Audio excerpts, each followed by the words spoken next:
The Minnesota Vikings defense finished the 2024 season with a grand total of 49 sacks, good enough to put them tied for fourth in the NFL and the most that this franchise has seen since all the way back in 2021. So what was it this year that made this Vikings team so good at getting after the quarterback? Was it the additions of Van Ginkel and Greenard? Was it the schemes of Brian Flores? Or was it just we had better coverage in the back end? Well, if you're curious like me, I want to break all of these things down. And that's exactly what we're going to do. We're going to look at each and every sack from this Vikings defense in 2024 and let you, the viewer, know what it was that made this defense successful.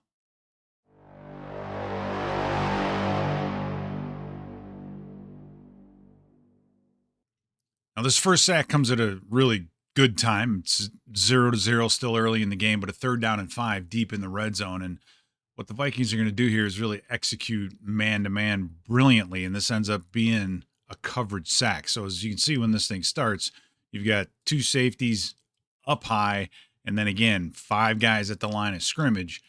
And as this ball is snapped and this play develops, you're going to see the workings of a perfect 2-man red zone type scenario. What does that mean? Well, that means you've got in and out on this safety, on this receiver up top over here, and then you have in and out coverage right here on this other high receiver. This is the guy right here, Metellus, who has the tough job because he's one-on-one with the tight end, and then you have another defender one-on-one with this tight end over here. So there's absolutely nowhere to go with the football. Running backs all covered up down here. That just means that Daniel Jones has to pull that thing down, and Van Ginkel's able to come off on the rush and make a play. Now, when we see this thing from the end zone, you have to understand this. Rush and coverage have to go together. What does that mean? That means when you're playing man-to-man in the back end, you as a pass rusher just can't pin your ears back and take an edge. So what do you notice right away on this one? Couple of things, okay? First, I want to point out what's going on the edges, because this defensive end right there, Dallas Turner, and this Jonathan Greenard on this side, they're taking their offensive linemen right down the middle, right? When you have 2-man, the quarterback will probably not have anywhere to go with it, but it's more like he's going to pull it down and run with it. That's what Dante Culpepper used to do. When he saw a 2-man, he would just pull that thing down and run. So these guys have to take a much more down the middle approach and collapse this pocket on the quarterback, okay? Right? So you're seeing the nose tackle get a nice penetration right up the middle, but watch Van Ginkel here on the outside. He's right about right here. He's just going to take a nice balanced approach, and when he sees Daniel Jones pull the ball down, his eyes were on the quarterback the entire time. He's just going to come off that little twist, and it's still a sack. It's a tackle for a loss. It's a sack, so it counts. So coverage had a lot to do with the first sack, and it has a lot to do with this next one as well, because if you take a look before pre-snap, what's the quarterback doing? He's taking a look, and what is he seeing? He's seeing too deep, right? He's seeing some type of middle open coverage, but it's really the exact opposite of what he's going to get. And the guy that does such a great job of selling it on this play is right here on Harrison Smith. So watch him. Once this football is snapped, he gives it that pre-snap kind of cover 2 look right here, but then he inserts himself right into the middle of this defense. And again, you're getting not a middle open of any kind, but you're getting 1, 2, 3 guys deep and then 4 underneath. So Daniel Jones doesn't get the coverage that he thinks, but then again, he really doesn't have time to get this thing off, because when we take a look at this from the end zone, you're going to see the execution of an absolutely beautiful T&E stunt on the right side of this defense. And what do I mean by T&E? T&E means that the tackle is going to be the first one to get up the field, and he's really just running interference to try to pick off this tackle as this defensive end who's going to sell it, take a step up field, and then loop his way back underneath. And it's a very difficult stunt to pass off as an offensive lineman. And these guys right here just execute this thing brilliantly, because you see Jihad Ward get north and south. And right here, this tackle doesn't know if he's going to get an edge rush or is he going to get something else. And then once this happens and you see Dallas Turner come underneath, it's too late. Why? Because the guard has, look at his shoulders. He is more than perpendicular to the line of scrimmage. That leaves a wide open path for Dallas Turner to come underneath. And you can see this receiver right here coming wide open in the middle of the field. There is a guy who will be open that he can throw the football to, but he just doesn't have time to do it. As Dallas Turner comes in and gets the first sack of his young and hopefully very illustrious career. Another example of the defensive backfield making it easier, making it possible for the defensive line to get after the quarterback. We're going to see a cover 8 right here. What does that mean? That means you're playing like what they call an umbrella coverage. That's what they call it in Madden, right? You're going to have a corner, a safety, 2 safeties there, and then another corner over here. And these 4 are going to form an umbrella. It's really the best coverage against 4 vertical routes. It keeps everything in front. The challenge to cover 8 is that these 3 guys right here have to zone off receiver number 1, receiver number 2, and then receiver number 3. And it's very difficult to play against play action. Now, here's the problem for the Giants. They run a play action, but nobody is biting on it. Nobody. I mean, you take a look, the guys that are responsible for the underneath coverage are sitting right there. They're sitting right here. They did not bite on this play fake at all. And what ends up happening is it takes away Daniel Jones' primary receiver, which is going to be the hook right underneath here where you got 2 guys already up on top of it. He has absolutely nowhere to go when he gets to the top of his drop right here. This thing is covered beautifully, doesn't have time, tries to step up and scramble and make something out of nothing, but it just doesn't work. Now, from the end zone, this is our base front. This is our 5-man base front. You really don't know if there's going to be all 5 of these guys rushing, maybe just 4. Dallas Turner's here on the outside. He's standing up, so it's kind of a key. But again, watch these underneath. Watch Cashman. Look at this. Metellus doesn't even move. This is a run fake to his far side, and he's not biting at all. So when Jones gets to the top of his drop, these guys, their eyes are still right on him, right? So he's looking for that curl. Nothing's there. Watch Harrison Phillips. He's just hand fighting right here, trying to stay off the offensive lineman, and he and Bullard are able to collapse on the quarterback when he steps up and make a sack. So again, coverage playing a huge part in the first 3 sacks of this 2024 season. All right, now this is what I'm talking about. This is exactly what you expect out of a Brian Flores defense. So what do we have going on? So pre-snap, if you're the quarterback, you're seeing what? 0 blitz. That means you only have, you're in an empty formation, right? So number one, that's going to spread everything out to give you a better opportunity to read what's going on. But you have 5 defensive backs for 5 receivers. That means this front looks like it's set to be able to rush 6. So you do not have enough guys to block who could possibly be blitzing you. Now, the beauty of this is it looks like 0 blitz, but it's anything but. And that's the beauty of what Flores can do in this case. He's showing 0 blitz. The Giants have to account for it. But once this ball is snapped, you're going to see it's absolutely something different, right? You take a look now. What do you see? You've got 1, 2, 3 deep. 1, 2, 3, and then really kind of 4 underneath. So it's anything but a 0 blitz, even though it started out that way. But when we go to the end zone, you're going to get a really good opportunity to see the confusion that this causes. By having this many guys at the line of scrimmage, you're forcing this Giants offensive line to make a decision.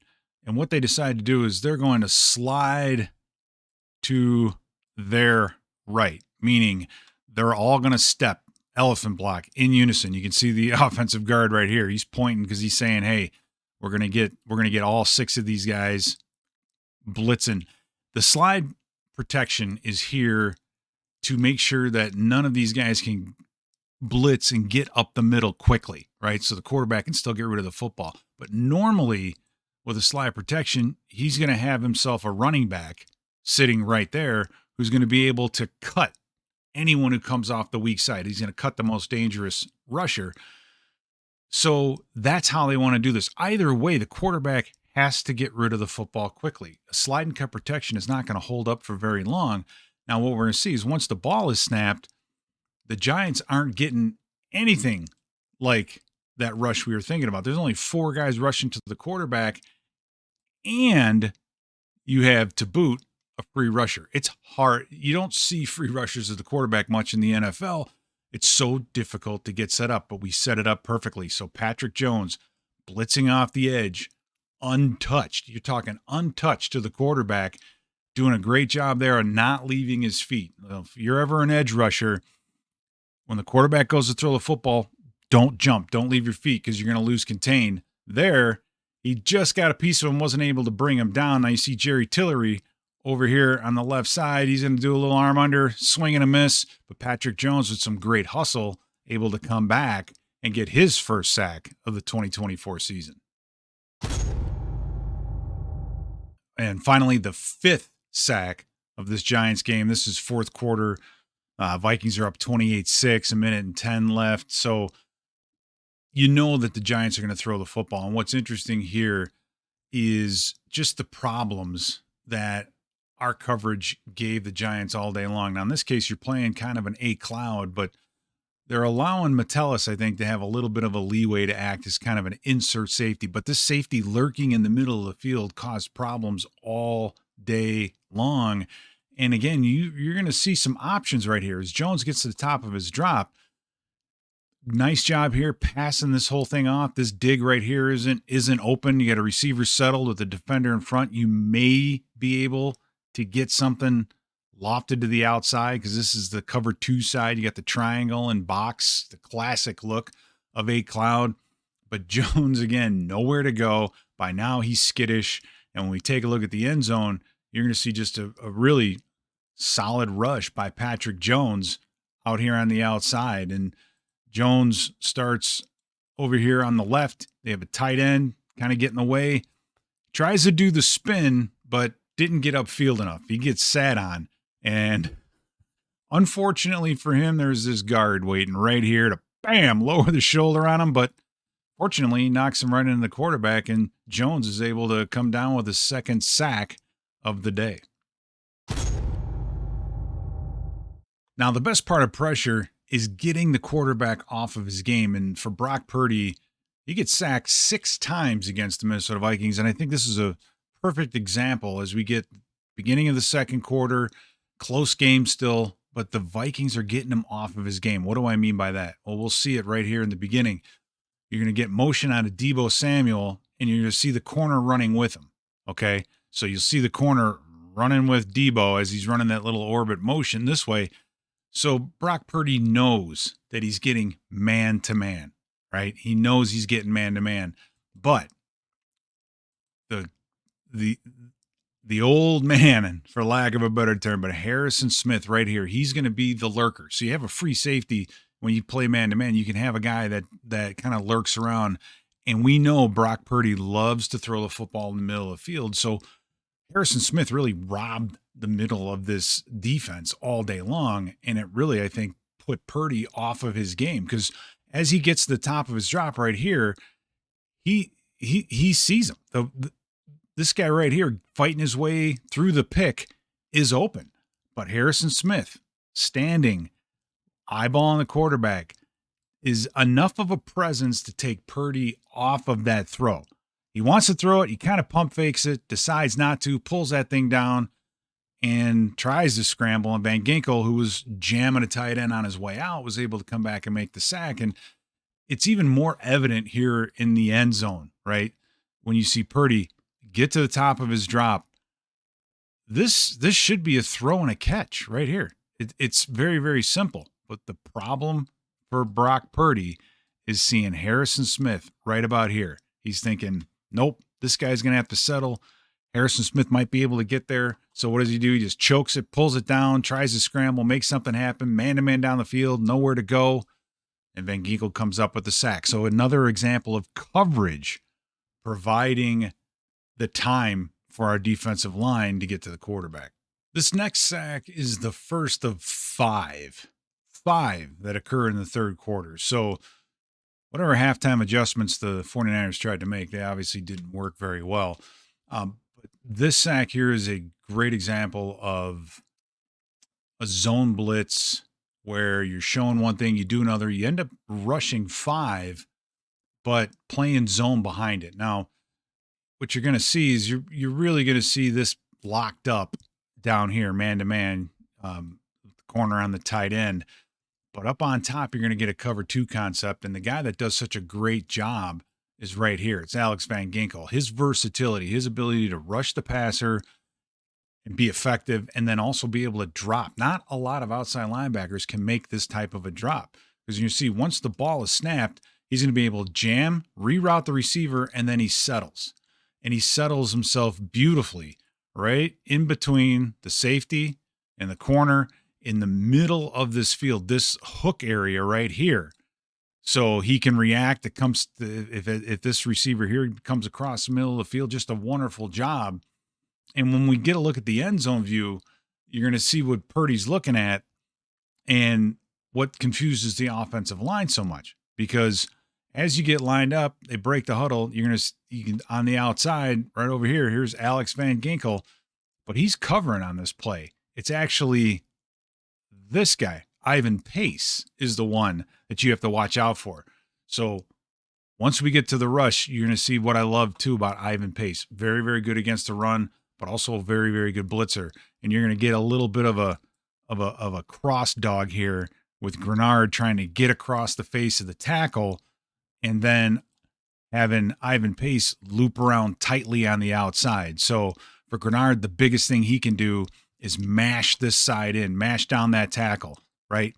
Cross his face. Now, Trent Williams, he's got a problem. He has 2 guys right here. We got this offensive line to slide to the right toward Van Ginkel, but we're blitzing 2 guys off the back end in a nice twist stunt. So you're going to have almost 2 guys coming free. Now, Jordan Mason, nice job right here.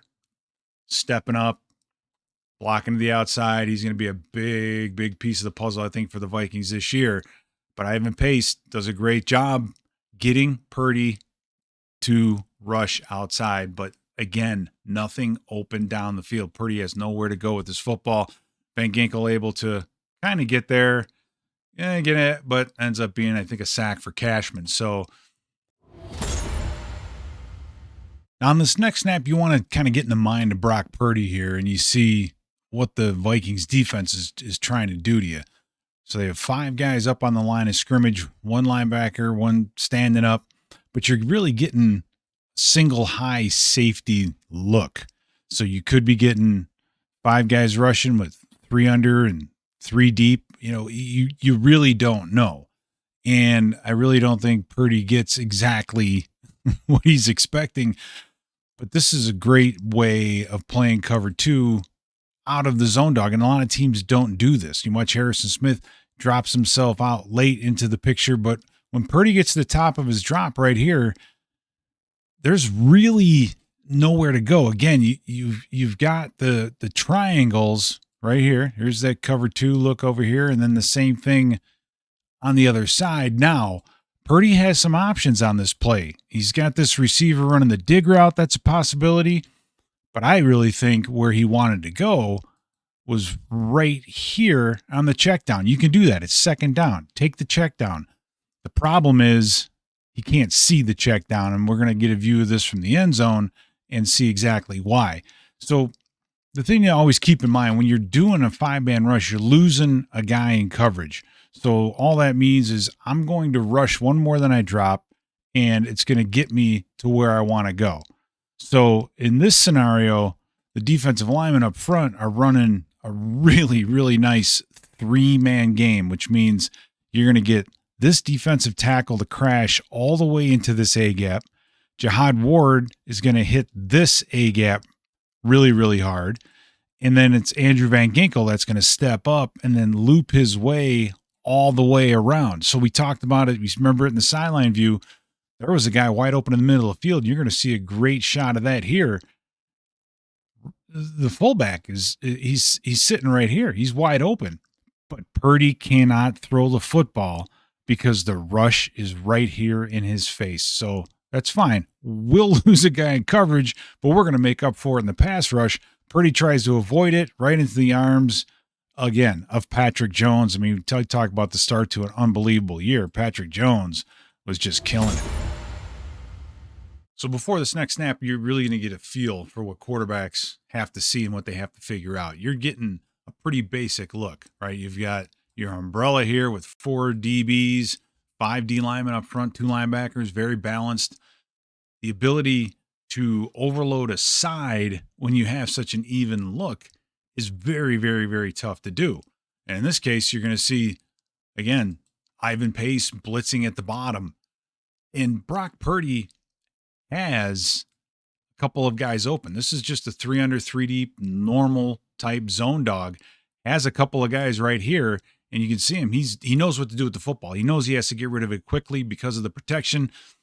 But because of the job of Alex Van Ginkel, he's not able to get this football off. He has to choke it, and then he gets sacked by Patrick Jones. And when we see this from the end zone, you're getting a really, really good view of what they're trying to do up front. They are sliding their offensive line. We talked about this earlier. These guys are all going to go to their right. And this running back is free releasing this way. So what does that mean? That means whoever's blitzing off this edge is going to be scot-free. And they can't find a way to account for all the rushers. But that's okay. Purdy knows that he can get rid of it quickly. Key, though, right here. Andrew Van Ginkel. He's jamming before he drops, okay? Why is this important? Watch what happens. He has his hands on this tight end right here. This tight end stumbles and basically causes a log jam. This is the wide open underneath. This is the check down to get rid of it, catch. He could probably turn around, make 4 or 5 yards before he's tackled. But because of this log jam that's right here, Purdy has to pull this thing down, and then Patrick Jones unblocked. I think one of the most unique aspects of this Brian Flores defense is their ability to do different things up front, rush 5 guys, but not necessarily have to play a 3 deep zone or man-to-man behind it. We've seen cover 2, and this is another example of playing cover 2, even though you're rushing 5. So as you see Purdy take this ball and get to the top of his drop, he's looking around to see where to go with the football. And what do you see? You see 3 triangles right here, right? You've got the hook, the outside, deep middle safety, and then again, the same thing up top. So against this route, there is absolutely nowhere for Purdy to go with this football. And it's an absolutely beautiful stun inside that we're going to see here in a second that gets the Vikings a sack on this play. So we have here a 5-man rush, and you're going to see a beautiful T&E stunt on the left side. What does that mean? It means Blake Cashman's going to walk up, and he's going to blitz into this B gap. We talked about Blake Cashman as a linebacker is so good at running some of these D lineman stunts that there aren't a lot of linebackers that can do it. And Dallas Turner on the outside will take a couple steps up, but he's the one that's going to loop inside. Now, the goal here is watch Cashman on his blitz. As he gets to right here, he's not worried about getting to the quarterback. He's going toward his target, which is the inside hip of the tackle. He wants to knock this tackle off, at the same time get this guard to turn as perpendicular to the line of scrimmage as he can, because that opens up the loop underneath. Most of the time that happens, but sometimes it's the penetrator who's able to ricochet off that tackle that we just saw. So he takes care of his job first, his teammate first, ricochets, and then gets after the quarterback and is able to make the sack. And you get a chance right here. Once you see those hands on the hips, you know you got him. You know you got him frustrated, and the Vikings weren't done for the day yet. Now, when you've had a third quarter like Brock Purdy and you've already been sacked 4 times, things start falling apart. And in this case, The 49ers 3rd and 15. They got to try to make something happen. The Vikings are able now to play a prevent defense, which is 5 under, 3 deep, only rush 3, and are still able to come up big. And why is that? It's really because of this guy right here, Harrison Smith. Watch what he does as Brock Purdy gets to the top of his drop. Right about here, Purdy's getting ready to throw that football to this crossing route right there. And you're seeing Harrison Smith setting up, just tennis bouncing, reading what's in front of him, and he's going to be right there to meet it. Purdy doesn't want to throw the interception, so he chokes the ball. It flies out of his hand inexplicably into the hands of Jihad Ward. And you'll see it again from the end zone here. Purdy's hurrying to get this football off. You're getting the rush from the outside. You're seeing the break right here. That's where he wants to go with the football. But because of the flash of Harrison Smith, he has to throw that football, drops it, goes into the hands of Jihad Ward, and ruled a sack and a fumble, not an interception. So got included on this reel. But what ended up being an unbelievably good third quarter by the Minnesota Vikings. So I hope you enjoyed. This is just sack 1 through 11. We're going to break these up so in a little bit more of a edible type pieces here. A like and a subscribe would be very, very helpful. I'm trying to grow this channel the best I can. The more followers I can get, the more likely I'm able to get to some NFL archives and some other things. So I hope you enjoyed it. I'm looking forward to bringing you the rest of the sacks of the season, and stay tuned. They'll be here pretty quickly.